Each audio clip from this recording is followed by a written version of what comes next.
Usually, I am trapped in spreadsheets and project management tools, and somehow they let me out. Hey, what's going on, all? My name's Jaquan Stanley, and yeah, I'm a lover of pretty much anything Minecraft. I'm Kendra. I am a family-friendly Minecrafter. I love building. I love exploring all things Minecraft, whether it be redstone, building, just adventuring. I'm XG. You might have seen me across some of the Minecraft discords. I do moderation, keep the baddies at bay, keep y'all safe. I do Minecraft marketplace stuff on the side along with music. Let's talk the tower for a little bit. Yeah, I guess like right now we really have to drop the big question, right? Which is have you beat the tower? I can't say I have. I've made it to 24, and then I die for the last time, and then I just go, oh my god, and try 5 more times, and then I die again. I Yeah. love the challenge. It's so much fun. I'm kind of in that same boat, right? Consistently trying. I have yet to beat it. I always get pretty close, but nah, I haven't beaten it yet, unfortunately.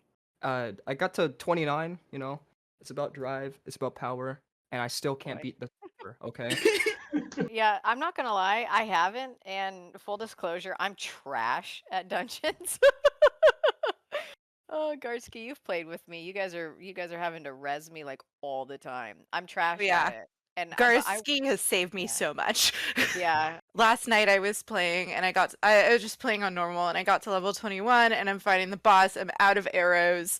I am rolling like you wouldn't believe, dodging everything, like slowly beating down the boss. Like 15, 20 minutes, I swear, I was working on it and I was like, one life left. It was so epic. And I was like, I'm going to beat it and then I'm going to come into the chat tomorrow. I'm going to talk about beating the tower. But no, I died.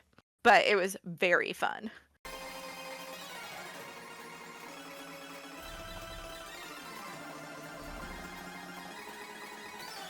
So I guess I will say I did beat the tower. I had some folks watching me from the office. I was kind of streaming my my playthrough. And it was the first time I'd actually beaten the tower.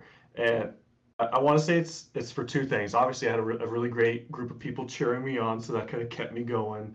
But my strategy, or just pure luck, was I got the Iron Golem like super early. It was like floor 3 or something. I got the Iron Golem. So, like, does anyone have any favorite picks? Like, for me, I'll like just get a golem kit, right? Does anyone have anything where it's like when that comes up, obviously I'm taking that. Bees. Yeah. Yeah, bees. I was gonna say the sheep. I love the sheep. For me, it's the love medallion. I like getting people on my side. I was in terms of enchantments too. I was looking through and like last night, gravity really helped me. I like snowball. I like potion barrier. Mine's honest with life boost. I think it's like every time you die, you get more life after you die. That- And I yeah, love infinity too, like being ranged. I would suggest playing with friends too. I played with Ken. We played one time, and he was my savior. So I just kind of hid behind him. Every party needs the person who hides in the back. That's important. Yes. That's it. Yeah, I think I really do need those items to give me an area of effect because especially playing ranged, I freak out when they swarm. So that's why I really love gosh, what is it? The artifact that does the like soul bomb, what is it? Not the corrupted beacon. It's the book. The book, yeah. The book That is was solid. great. Yeah, I have Yeah. that too. That's really solid. I think my favorite thing about this game too is you start to discover those combos that are really satisfying, like using Totem of Shielding with being ranged. Like you just set up and like have your shield and then shoot arrows. It's so fun. What are your favorite combos? I like the whirlwind axe. I call it my dishwasher. I don't know why. I think it's the cursed axe. I think it's that because I do that with the mercenary armor. I think it gives you 25% attack speed, and then I do that with the mushroom, and then I usually hit it with the gong and with the emergency situations, and it just red numbers and everything. Either they die or I die, and 75% of the time it's me. But it's still fun. I like seeing the red numbers. I Don't always try feel this in real bad life. when I kill a mob and they drop like bread and I'm like, oh, I'm sorry. I'm taking your lunch. It's a cold world, you know. No, man. No, Yeah. see, what they were doing is they were just returning from the market, and that's what they were bringing for their family and their kids. Yeah, you made it extra sad. I know one of the changes that we're looking to make. I make no promises here, but I know the team is investigating with the next season is to give players like a few more arrows after each floor. I feel like the torment arrows are pretty much like one of the big like for speedrunners. And if anyone's ever really watched like a lot of the speedrunners out there, if they get one of those dropped, it's just plowing through things. Even like when like Apocalypse Plus came out, which you know had its fair share of issues, but no, a lot of players are really getting through Apocalypse Plus, leaning on those arrows. It actually makes me feel like I'm good at the game. I know this sounds silly, but a lot of games make me feel like I'm pretty crappy at them. But like as soon as I started playing dungeons, I was like, oh, I feel cool. There's tons and tons of games out there. You always kind of remember, you know, games that fall into two categories, like ones that make you like feel really good, you know, like with dungeons and everything. And then there's the other ones that you, when you play it, you feel really bad about yourself, and then you Make just you don't want to tilt. pick them up, you know? Yep. Mhm. Yeah. You're It's just like a chore playing it, right? yeah, or you just Yeah. you feel so inept because you could just be this, you know, amazing rock star and like all this other stuff, and then you play it and you're like, oh God, I'm trash, you know, and like nobody wants to feel that way about themselves, you know? Yeah. I feel like in the zombie apocalypse, we'd all like have each other's back. I think we have a pretty well-rounded team here. Yes. That's what these games are preparing us for. I- This is why Minecraft Dungeons was created unofficially. That's off the record. I'm pretty sure this is being recorded, but that is why it's getting created. All right. That's right. It is being probably recorded. Oh no. We've admitted the secret. Oh man. Now no. everyone knows. Yeah, but the Ugh. good news is everyone who's listening to this panel is going to be prepared now. That's right. Yeah. Hopefully, right? We've Yeah. saved lives.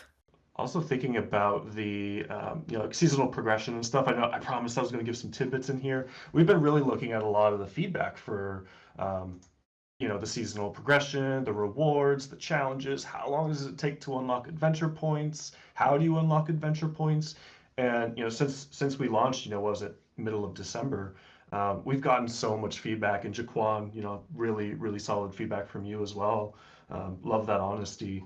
It's a bit grindy, and actually you're saying it's pretty grindy. I feel like it's pretty grindy, and the team is really taking a lot of that to heart, and you know, seeing like kind of what's the average rank that players have, you know, how many points are players getting like on average as well, and trying to hit that sweet spot. So we know like with season one, this is kind of the first time we did it, went in with our best foot forward, and then you know, as we, you know, do more seasons and stuff coming down the line, how do we tweak those values, you know, a little bit, a lot of bit, to really hit that sweet spot of things feel challenging, you know, it still feels like, you know, you really have to work for those really, you know, top tier rewards, but you're not sitting there like grinding all day, all week. So far, things are looking pretty good, and I'm excited for us to talk a little more soon about a lot of that stuff. It's going to be a lot of fun.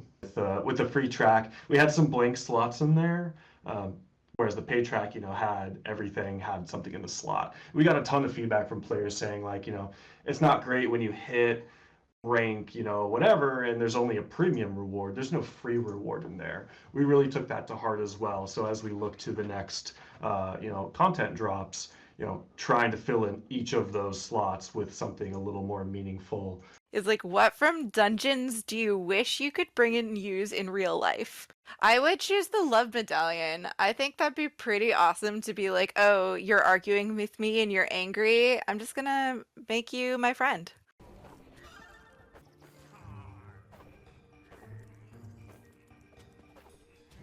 Wow. It's about that time. Wow, that's a really fast hour. That was good. I know. I'm actually sad that it's over, but this also means I'm gonna get some pizza. I think we're still planning on doing another stage show coming up. We don't have a date nailed down yet for it, but maybe in the next month or so we can kind of look to when that would be. We'll probably get some of our developer friends on who work directly on Minecraft Dungeons.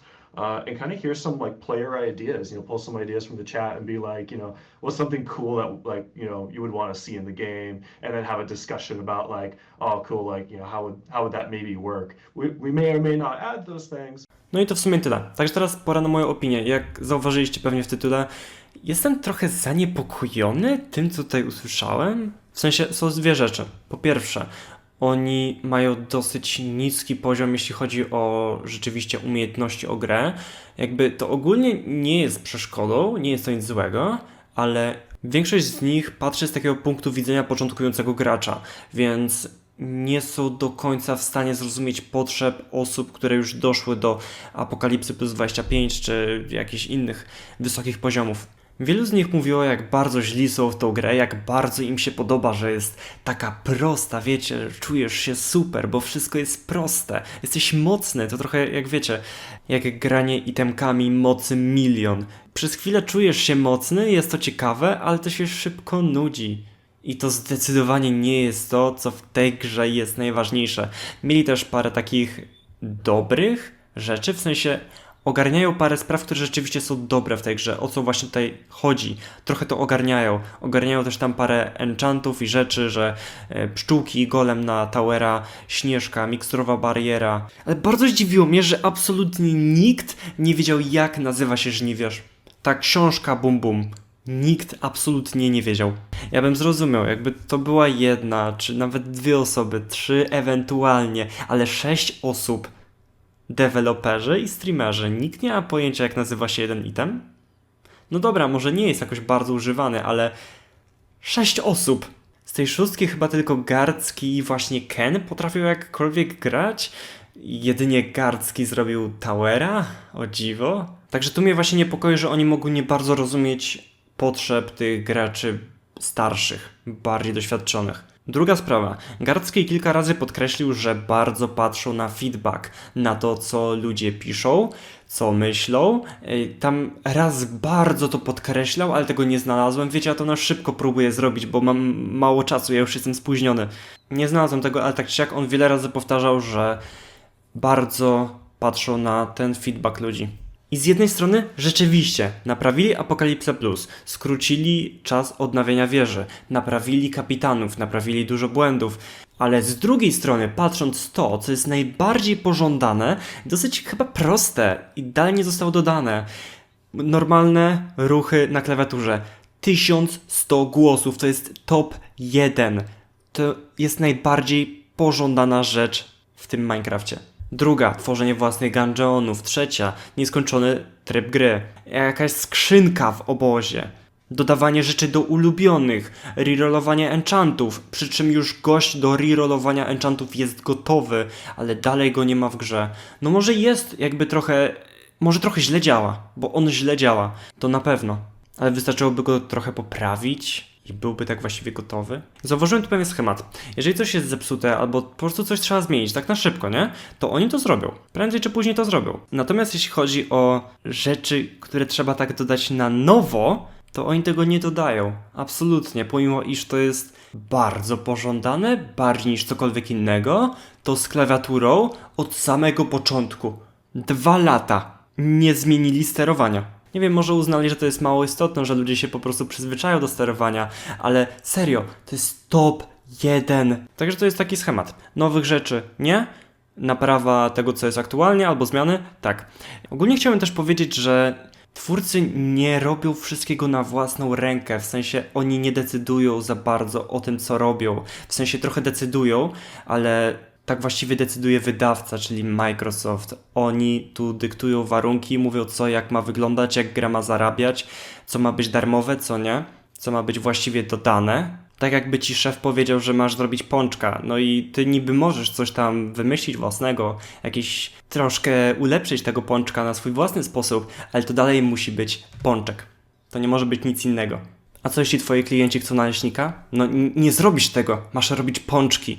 To są właśnie takie dwie troszkę niepokojące mnie rzeczy. Także tyle. Mam nadzieję, że odcinek wam się podobał, bo trochę przy tym tłumaczeniu siedziałem. Do zobaczenia i siemka.